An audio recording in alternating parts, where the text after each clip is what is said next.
नमस्कार, NP news देख रहे हैं आप और मैं हूं आपके साथ मुस्कान। स्वागत है आप सभी का राजधानी लाइव में।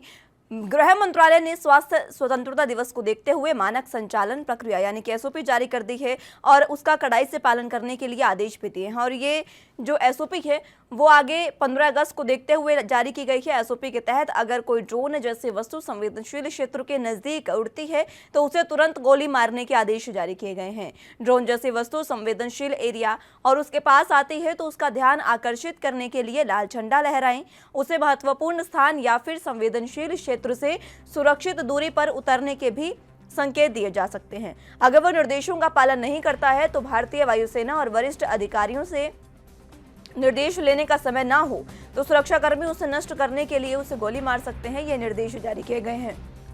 इस बार स्वतंत्रता दिवस को देखते हुए लाल किले के आसपास स्थित इमारतों पर ड्रोन और हल्के वाहनों को मार गिराने में माहिर सुरक्षाकर्मी तैनात किए जाएंगे। साथ ही कहा गया है कि ड्रोन और हल्के विमान उड़ने पर कंट्रोल रूम और जिला डीसीपी के जरिए तुरंत भारतीय वायुसेना को सूचना दी जाएगी।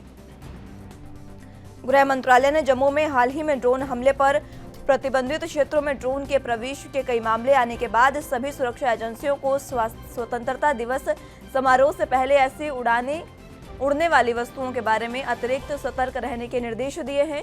दिल्ली पुलिस ने एक वरिष्ठ अधिकारी ने बताया है कि दिल्ली पुलिस ने लाल किले के पास की इमारतों की पहचान की है जहां लंबी दूरी के हथियारों से लैस पुलिसकर्मियों को तैनात किया जाएगा ताकि वो ड्रोन जैसी वस्तु को मार गिरा सके। एसओपी में यह भी कहा गया कि उत्तरी जिले के डीसीपी जिनके अधिकार क्षेत्र में लाल किला पड़ता है ऐसी इमारत की छतों की पहचान कर सकते हैं जहां से जिले का पूरा हवाई दृश्य देखा जा सकता हो। इस छतों पर ड्रोन को गिराने में प्रशिक्षित पुलिसकर्मी तैनात किए जाएंगे और इन सुरक्षा जवानों को वायरलेस सेट, दूरबीन और स्टिक पर लगे लाल झंडे और लाउड हेलर से लैस किया जाएगा। एसओपी में कहा गया कि प्रत्येक पहचाने गए रूफटॉप वॉचर के साथ एक अच्छी तरह से प्रशिक्षित पुलिसकर्मी निशानेबाज होना चाहिए जो लंबी दूरी के हथियार से लैस हो, जो जरूरत पड़ने पर उड़ने वाली वस्तुओं को नीचे गिरा सके। इस तरीके के आदेश दिए गए हैं। एसओपी जारी की गई है। आगामी जो 15 अगस्त है स्वतंत्रता दिवस के मौके पर गृह मंत्रालय सतर्क हो गया है और सुरक्षा मानक प्रक्रिया यानी एसओपी इस दौरान जारी की गई है। एसओपी में तमाम निर्देश दिए गए हैं। दिल्ली पुलिस की इससे पहले जो पावर है वो भी बढ़ाई गई थी, उनको कई बड़े आदेश दिए गए थे।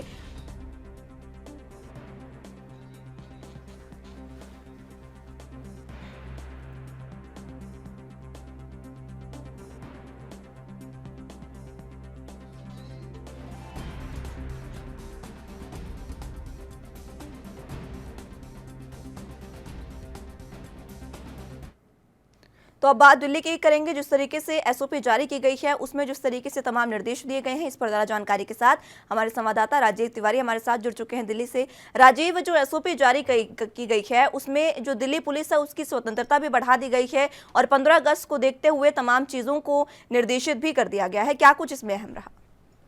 देखिए, बिल्कुल इस तरीके से लगातार जो गृह मंत्रालय ने एसओपी की तरफ से जिस तरीके से रिपोर्ट जारी की गई है और उसके अंदर कहा गया कि संवेदनशील एरिया के अंदर हर तरीके की घटनाएं नहीं घट सकती, यानी कि सीधे कहें कि डॉन की अगर कोई भी छोटे मोटे डॉन या फिर इस तरीके की कोई वस्तु उड़ती है तो उसको भी मार गिराया जाएगा और यहाँ तक कि जो हल्के विमान होंगे उनको भी मार गिराया जाएगा, क्योंकि इस एरिया के अंदर किसी को भी आवाजाही की परमिशन नहीं है। और यहाँ तक कि लाल किले जैसे जगह की बात करें तो कहीं ना कहीं जिस तरीके से 15 अगस्त भी बिल्कुल नजदीक आ रहा है और कहीं ना कहीं जो है कह सकते हैं जो सुरक्षा व्यवस्था है वो बिल्कुल बढ़ा दी गई है। दिल्ली पुलिस के तमाम अधिकारी, चाहे वो डीसीपी लेवल से ऊपर के लेवल के जितने भी अधिकारी हैं, उन सबको ऑर्डर दे दिए गए हैं और लगातार सुरक्षा व्यवस्था के मद्देनजर रखते हुए सुरक्षा व्यवस्था बढ़ा दी गई है। और दिल्ली के अंदर खास तौर पर हर जगह पर चेकिंग की जा रही है। अगर डॉन जैसी चीजें या फिर डॉन जैसी वस्तुएं उड़ती हुई मिलती हैं तो उनको सीधे सीधे गोली मारकर गिराने के आदेश दे दिए गए हैं। मगर जिस तरीके से लाल किले की बात करें तो लाल किले के जैसे एरिया के अंदर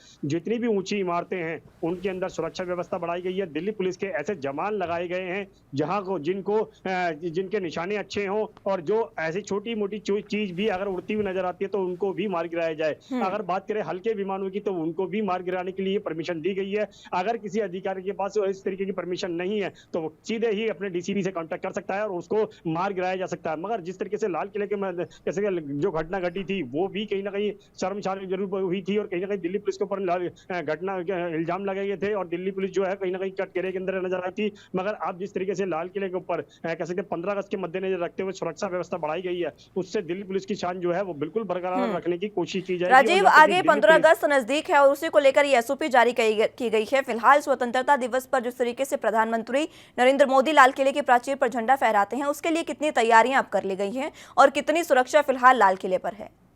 देखिए बिल्कुल बताइए, जिस तरीके से बात करें लाल किले की, तो लाल किले के पास बिल्कुल छावनी के तौर पर बदल दिया गया है, हर एरिया को बदल दिया गया है। यहाँ तक कि काफी रास्ते जो है वो बंद कर दिए गए हैं, जो लाल किले तक आते हैं या फिर लाल किले से बाहर जाते हैं, तो उन रास्तों को काफी हद तक बंद कर दिया गया है। अगर किसी को परमिशन चाहिए, यानी कि अगर जाना भी पड़ता है किसी को इमरजेंसी में, तो उनकी चेकिंग की जाती है, हर तरीके से कोशिश की जाती है, उनके पेपर चेक किए जाते हैं, गाड़ियां चेक की जाती हैं, उसके बाद ही उन्हें जाने दिया जाता है। मगर जिस तरीके से अब 15 अगस्त बिल्कुल नजदीक आ रहा है, तो लाल किले की सुरक्षा व्यवस्था बिल्कुल बढ़ा दी गई है। हर तरीके से कोशिश की जा रही है चाहे वो कोई भी अप्रिय घटना ना घट सके, क्योंकि दिल्ली पुलिस अपनी शान को बरकरार रखने के लिए और दिल्ली पुलिस जो है सुरक्षा व्यवस्था के लिए कहीं ना कहीं मानी जाती है और उसी को लेकर लगातार सुरक्षा व्यवस्था बढ़ाई गई है। मगर जिस तरीके से गृह मंत्रालय की तरफ से, एसओपी की तरफ से जिस तरीके से रिपोर्ट कहा गया है कि कोई भी ड्रोन जैसी चीज या फिर हल्के वाहन, जो कह सकते हैं हल्के जो विमान है, वो ना उड़े, और उनको भी अगर उड़ते हैं तो जैसे ही लगता है कि खतरा है तो उनको मार गिराने के लिए जिस तरीके से परमिशन दी गई है, तो उससे साफ जाहिर है कहीं ना कहीं सुरक्षा व्यवस्था बिल्कुल चार चौकिंद कर दी गई है। जी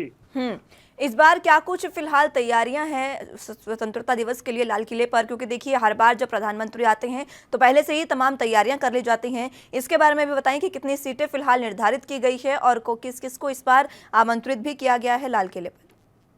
देखिए बिल्कुल बताइए, जिस तरीके से बात करें लाल किले की, तो यानी कि 15 अगस्त के मद्देनजर रखते हुए सुरक्षा व्यवस्था बढ़ाई गई है। मगर जिस तरीके से कोरोना काल है, तो वहां पर लाल किले पर सिर्फ वीआईपी लोगों को जाने के लिए परमिशन दी गई है। जो पहले भीड़ जाया करती थी या फिर कहें जो लोग स्कूल के बच्चे हुआ करते थे, तो उनको भी अब नहीं जाने दिया जाएगा। मगर कहीं ना कहीं कोरोना गाइडलाइन का जो नियमों का पालन है वो भी करवाया जाएगा और हर तरीके से सुरक्षा व्यवस्था भी की जाएगी और हर तरीके से कोशिश की जाएगी किसी भी अप्रिय घटना को ना घट सके। मगर बात करें जिस तरीके से सुरक्षा व्यवस्था, ठीक है राजीव, मैं जानकारी आपसे लेती रहूंगी, आप नजर बनाए रखिए इसी पर। अभी फौरन लौटेंगे आपके पास, लेकिन फिलहाल वक्त एक छोटे से ब्रेक का है, फौरन हाजिर होंगे।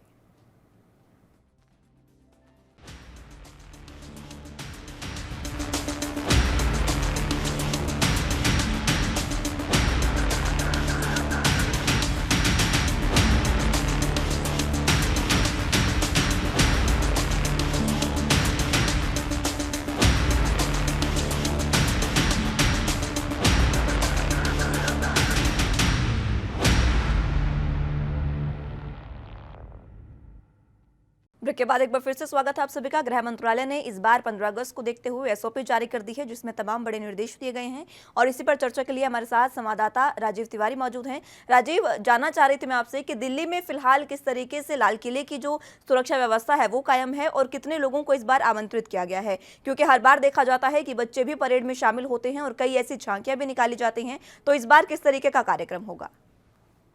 देखिए बिल्कुल बताइए, जिस तरीके से बात करें लाल किले की, तो लाल किले की सुरक्षा व्यवस्था बिल्कुल बढ़ाई गई है। यहाँ तक कि गृह मंत्रालय की तरफ से एसओपी जो जारी की गई है उसके अंदर भी कड़े नियमों का पालन करने के लिए कहा गया है। मगर बात करें जिस तरीके से लाल किले पर जब कहते हैं प्रधानमंत्री मोदी जी आते हैं, उसके बाद झंडा फहराया जाता है और उसके बाद में जो बच्चों का थोड़ा बहुत कार्यक्रम होता है उनको भी कहीं ना कहीं अब रोका गया, यानी बच्चों को अब नहीं आने दिया जाएगा, क्योंकि कोविड गाइडलाइन के चलते कहीं ना कहीं बच्चों के लिए भी रोक की गई है। मगर बात करें वीआईपी लोगों की, तो कहीं ना कहीं उनके लिए जरूर अनुमति दी गई है, मगर उनको भी कोरोना गाइडलाइन के द्वारा, यानी कि कहते हैं सोशल डिस्टेंसिंग के द्वारा ही बैठाया जाएगा और हर तरीके से कोशिश की जाएगी कोरोना की गाइडलाइन भी बनी रहे और उनका नियमों का पालन भी हो और सुरक्षा व्यवस्था जो है वो भी बरकरार रहे। मगर दिल्ली के अंदर तमाम जगहों पर सुरक्षा व्यवस्था बढ़ा दी गई है, हर जगह पर बैरिकेडिंग की गई है और दिल्ली पुलिस के जवान जो है हर व्यक्ति की चेकिंग कर रहे हैं। अगर जिसके ऊपर भी शक होता है तो उनके गाड़ी को पेपर चेक करे जाते हैं, हर तरीके से उनके गाड़ी उनके ड्राइविंग लाइसेंस देखे जाते हैं। मगर अगर कोई व्यक्ति अप्रिय घटना का मिलता है या उसको शक होता है तो उसको कहीं ना कहीं अरेस्ट करने की भी प्रक्रिया अपनाई जा रही है। मगर दिल्ली पुलिस के साथ साथ कहें तो और जो जवानों की टीम है,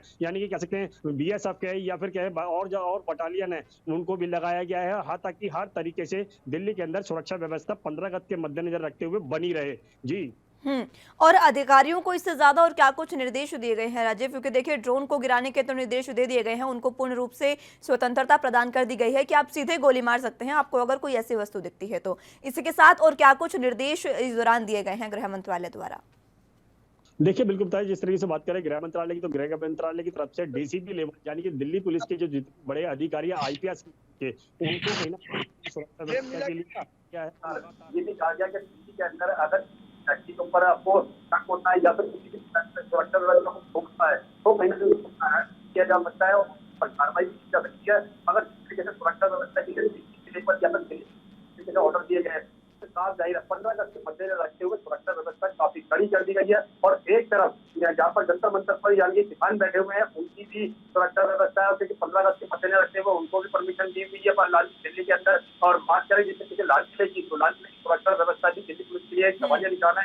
इसी के साथ राजीव, देखिए 26 जनवरी को जिस तरीके की हिंसा हुई थी, इस दौरान जैसे किसानों ने भी अपनी अनुमति ली थी और प्रदर्शन करने की इजाजत उनको दी गई थी, इस बार भी क्या किसानों की ऐसी कोई रणनीति हो सकती है? क्योंकि देखिए अभी भी किसान 8 महीने से ज्यादा का समय हो गया है किसानों को, अभी भी वो प्रदर्शन पर बैठे हैं, तो क्या आगे 15 अगस्त को किसानों की भी कोई रणनीति हो सकती है, और अगर होगी तो उसके लिए प्रशासन कितना सतर्क? देखिए बिल्कुल जैसे बात करें 26 जनवरी की लाल किले हिंसा की, तो वही कहीं ना कहीं दिल्ली पुलिस के प्रति सवालिया निशान लगा था। उसके लिए भी कहीं ना कहीं किसान जो थी वो डूबती हुई नजर आई। वही चीज आप दोबारा से बनी हुई है, क्योंकि दिल्ली के अंदर पहले दिल्ली की सीमाओं पर किसान थे, आप दिल्ली के अंदर प्रवेश कर चुके हैं। यानी कि कहे जंतर मंतर पर प्रदर्शन जरूर चल रहा है, मगर किसानों की ये भी रणनीति रहेगी कि लाल किले तक पहुंचे। मगर कहीं ना कहीं आप लाल किले तक दिल्ली पुलिस के द्वारा ऐसी कोई भी परमिशन नहीं दी गई है। अगर की जाती है किसानों के द्वारा तो उनको रोका जाएगा, हर तरीके से कोशिश की जाएगी ताकि लाल किले तक नहीं जा पाए कोई भी किसान या फिर चाहे किसी भी व्यक्ति को। मगर जिस तरीके से दिल्ली पुलिस के साथ थी वो कहीं ना कहीं बरकरार रखने के लिए अब सुरक्षा व्यवस्था के लिए दिल्ली पुलिस हर तरीके से कोशिश करती नजर आ रही है। और इसी के लिए मद्देनजर रखते हुए यानी 15 अगस्त के मद्देनजर रखते हुए सुरक्षा व्यवस्था दिल्ली पुलिस के जो तमाम अधिकारी हैं उनको दी गई है। और यहाँ ये भी अधिकार दिया गया है कि अगर ड्रोन जैसी चीज या हल्के वाहन या फिर चाहे किसी को होता है तो राजीव, 26 जनवरी की जो हिंसा थी उस समय में हालांकि कथित किसानों ने या फिर कहें कि किसी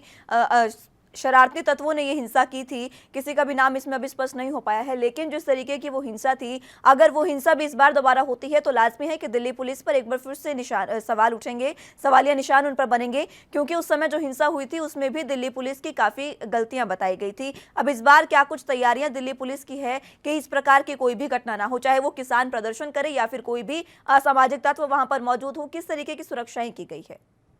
देखिए बिल्कुल सही कहा आपने। यहाँ पर बात करें जिस तरीके से 26 जनवरी हिंसा जो हुई थी वो पहले सभी लाल किले से इंडिया गेट तक परेड निकाली जाती है, मगर लाल किले तक जब किसान आए थे तो कहीं ना कहीं दिल्ली पुलिस के ऊपर सवालिया निशान जरूर खड़ा हुआ था, क्योंकि दिल्ली पुलिस की जो ढील थी उसका ही कहीं ना कहीं खामियां का भुगतना पड़ा दिल्ली पुलिस को। क्योंकि लाल किले तक अंदर जाकर और केसरी झंडा फहराने का वो कहीं ना कहीं दिल्ली पुलिस की सुरक्षा व्यवस्था को सर्वसान करता था, क्योंकि दिल्ली पुलिस हर तरीके से लाल किले को सामने के तौर पर बदल के रखती है। मगर जिस तरीके से सुरक्षा व्यवस्था को कर्मचार कर करके अंदर पहुंचे थे किसान और उनके द्वारा कहीं ना कहीं हिंसा की गई थी, दिल्ली पुलिस के ऊपर हमला किया गया था।